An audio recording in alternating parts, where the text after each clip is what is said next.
اعوذ باللہ من الشیطان الرجیم، بسم اللہ الرحمن الرحیم۔ السلام علیکم ورحمۃ اللہ وبرکاتہ۔ ناظرین گرامی، حضور نبی کریم صلی اللہ علیہ وسلم کے مکہ میں دو بڑے دشمن تھے جنہوں نے آپ صلی اللہ علیہ وسلم کو بے شمار تکلیف اور اذیتیں دی۔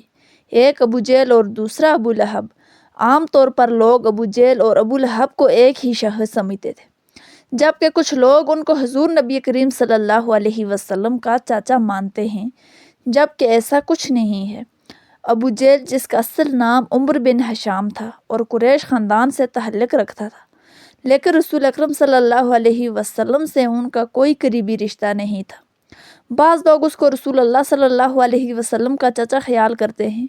یہ غلط ہے، اس لیے کہ آپ صلی اللہ علیہ وسلم کے دادا عبد المطلب تھے، اور ابو جہل نہ ہی عبد المطلب کا بیٹا ہے اور نہ ہی عبد المطلب کے خاندان کا ہے، بلکہ عبد المطلب تو عبد المنان کے خاندان کے تھے، جبکہ ابو جہل مخزومی قبیلہ اور خاندان کا تھا۔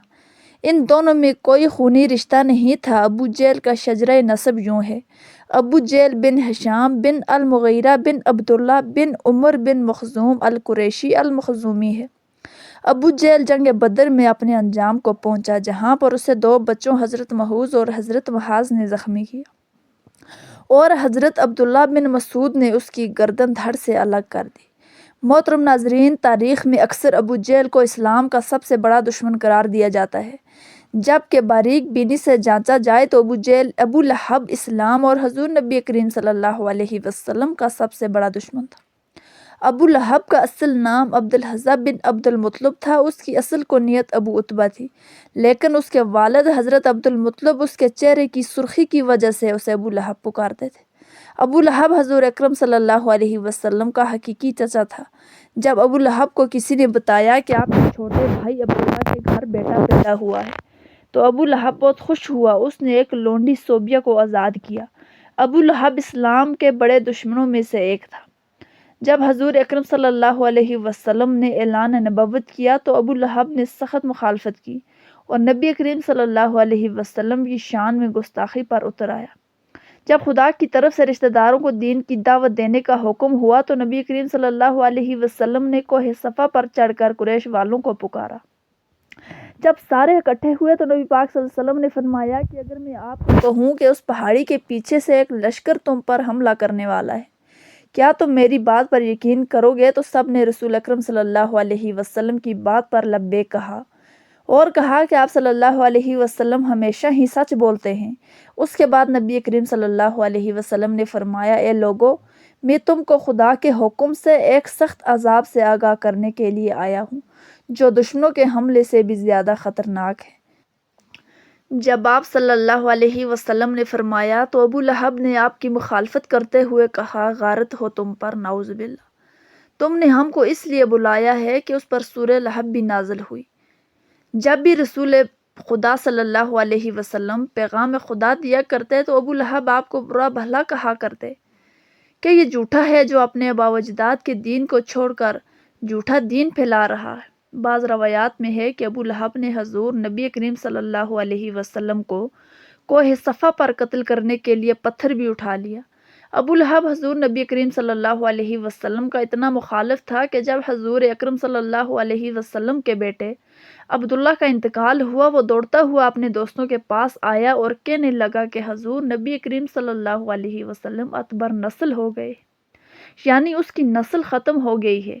ایام حج میں بھی ابو لہب آپ صلی اللہ علیہ وسلم کے پیچھے لگا رہتا، یہاں تک کہ وہ آپ صلی اللہ علیہ وسلم کو پتھر مارتا ہے، جس کی وجہ سے آپ صلی اللہ علیہ وسلم کی ایڑیاں خون سے تر ہو جاتی ہیں۔ قرآن پاک میں بدبخت ابو لہب کی موت کے بارے میں سخت الفاظ بیان کیے گئے ہیں جو کہ حرف بے حرف پورے ہوئے ہیں۔ وہ بہت ہی ذلت کی موت مرا۔ ابو لہب بہت ہی مالدار آدمی تھا۔ جب اس کو خدا کے عذاب سے ڈرایا جاتا تھا تو کہتا: اگر حضور کی بات سچ ہے تو میں آخرت کے دن مال و دولت کا نذرانہ دے کر عذاب سے چھوٹ جاؤں گا۔ ابن اسحاق سے مروی ہے کہ جب ابو لہب کی بیوی ام جمیل کو پتہ چلا کہ میرے خاوند کے بارے میں سورت نازل ہوئی ہے تو ایک پتھر لے کر حضور نبی کریم صلی اللہ علیہ وسلم کو مارنے کے لیے مسجد حرام میں پہنچ گئی۔ مسجد حرام میں حضرت محمد صلی اللہ علیہ وسلم اپنے پیارے ساتھی حضرت ابوبکر صدیق رضی اللہ تعالی عنہ کے ساتھ آرام فرما رہے تھے، تو اللہ تبارک و تعالیٰ نے جمیل کی آنکھوں پر ایسا پردہ ڈالا کہ اس کو صرف حضرت ابوبکر ہی نظر آئے۔ اس نے کہا کہ مجھے معلوم ہے کہ محمد میری مذمت اور رجوع کرتے ہیں، خدا کی قسم محمد اگر میرے سامنے ہوتے تو میں ان کو یہ پتھر مار دیتی۔ وہ دشمن اور مخالفت کی وجہ سے نعوذ باللہ حضور نبی کریم صلی اللہ علیہ وسلم کو مذموم کہتی تھی۔ تو رسول اللہ صلی اللہ علیہ وسلم فرماتے ہیں کہ اے لوگو، اللہ نے کس طرح ان کو صبر اور شکم مجھ سے پھیر دیا ہے، اور وہ مظلوم کو برا بھلا کہتے ہیں۔ میں تو محمد ہوں۔ ابو لہب قریش کا مالدار آدمی تھا، اس کا سود خوری کا کاروبار بہت وسیع تھا، وہ لوگوں کو سود پر چیزیں دے کر بہت زیادہ منافع کمایا کرتا تھا، یہاں تک کہ اس نے خانہ کعبہ سے سونے کا ہرن بھی خانہ کعبہ سے چوری کر کے بیچ ڈالا۔ ابو لہب کی اولاد بھی رسول پاک صلی اللہ علیہ وسلم کی دشمن تھی۔ ابن عساکر اور ابن اصحاب لکھتے ہیں کہ ایک دن ابو لہب کے بیٹے عتبیہ نے یہ ٹھان لیا کہ وہ محمد صلی اللہ علیہ وسلم کے پاس جا کر ان کے رب کے بارے میں بری باتیں کہہ کر ان کو اذیت پہنچائے گا۔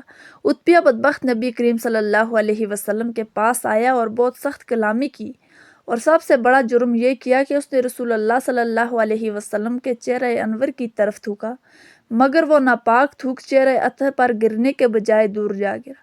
اس گستاخی پر حضور نبی کریم صلی اللہ علیہ وسلم نے دعا مانگی، اے اللہ اس پر اپنے کتوں میں سے کسی کتے پر مسلط کر دے۔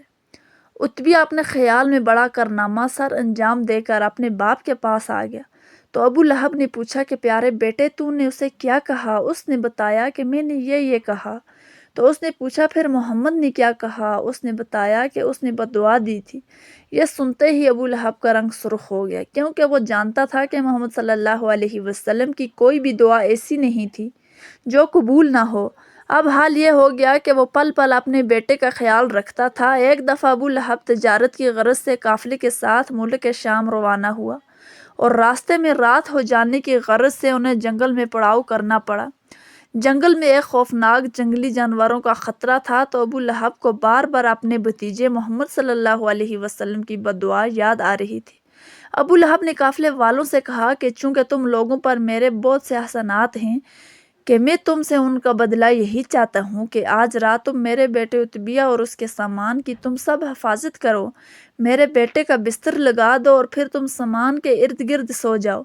چنانچہ سب نے ایسا ہی کیا، تو رات کو جب سب سو گئے تو جنگل سے ایک شیر آیا، اس نے سب کے چہروں کو سونگا مگر اس نے کسی کو کچھ نہیں کہا، پھر سامان کے ڈھیر پر چڑھ گیا جہاں عتبیہ سویا ہوا تھا۔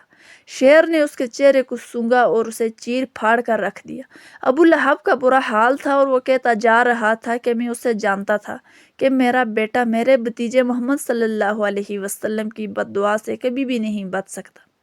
ناظرین گرامی، ابو لہب اور اس کے بیٹے اور اس کی بیوی کا بہت ہی برا اور عبرتناک انجام ہوا، کیونکہ اللہ پاک نے سورہ لہب میں پہلے ہی ان کے لیے عذاب کا فیصلہ سنا دیا تھا۔ جنگ بدر کے بعد ابو لہب چھوت کی بیماری میں مبتلا ہوا اور گل سڑ کر مر گیا۔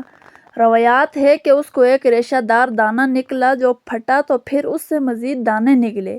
اب اس کے دانوں کی جو بدبو پھیلنے لگی تو اس کی بیوی اور اولاد نے یہ فیصلہ کیا کہ اس کو اپنے گھر سے کسی ویران کھنڈر میں منتقل کیا جائے تاکہ یہ بیماری کسی اور میں منتقل نہ ہو۔ اس بیماری، بدبو اور اذیت میں 7 دن رہنے کے بعد ابو لہب جہنم واصل ہوا، اور اس کی لاش 3 دن تک وہی پڑی رہی کہ کوئی اس کے قریب تک نہ بھٹکتا تھا۔ لوگوں کو ڈر تھا کہ جو اس کے قریب جائے گا اسے بھی چھوت کی یہ بیماری لگ جائے گی جس سے وہ مرا ہے۔ پھر جب وہ پھیل گئی تو لوگوں نے اس کے اہل و عیال کو طعنے دیے۔ اس پر انہوں نے ان طعنوں سے تنگ آ کر کچھ حبشیوں کو اجرت دے کر لاش اٹھائی، جنہوں نے اسے ایک لمبی لکڑ پر رکھ کر گڑھے میں پھینکا، اور اوپر سے دور کھڑے ہو کر یوں پتھر پھینکے جیسے اسے رجم کیا جا رہا تھا۔ اس کی بیوی جو جمیل کے نام سے مشہور تھی، ابو سفیان کی بہن تھی، اس کا نام عروہ بنت حرب تھا، وہ بھی ایڑیاں رگڑ رگڑ کر مری، اور اللہ تعالیٰ نے ارشاد فرمایا کہ اس کی گردن موج کی رسی ڈال کر اسے جہنم میں پھینکا گیا۔ وہ اپنے قیمتی ہار پر فخر کیا کرتی تھی اور شوخیاں مارا کرتی تھی کہ میں یہ قیمتی ہار بیچ کر محمد صلی اللہ علیہ وسلم کی مخالفت میں لگا دوں گی، لیکن اللہ پاک نے اسی گردن پر وہ توق ڈالا جس سے شیطان بھی پناہ مانگتا ہوگا۔ اللہ اکبر۔ اللہ پاک سے دعا ہے کہ اللہ پاک ہمیں اسلام کی راہ پر چلنے کی توفیق عطا فرمائے، ہمیں برائیوں سے دور رہنے اور نیک اعمال کرنے کی توفیق عطا فرمائے، میرا سنانا اور آپ کا سننا بارگاہ الہی میں قابل قبول فرمائے، آمین یا رب العالمین۔ تو محترم ناظرین، امید کرتی ہوں کہ ہماری آج کی ویڈیو آپ کو پسند آئی ہوگی۔ اگر ویڈیو پسند آئی ہے تو ویڈیو کو لائک کریں اور چینل کو سبسکرائب کریں تاکہ اس طرح کی اور بھی مزید معلوماتی ویڈیو آپ کے لیے لا سکیں۔ کمنٹ سیکشن میں اپنی رائے کا اظہار ضرور کیجیے گا۔ اللہ حافظ۔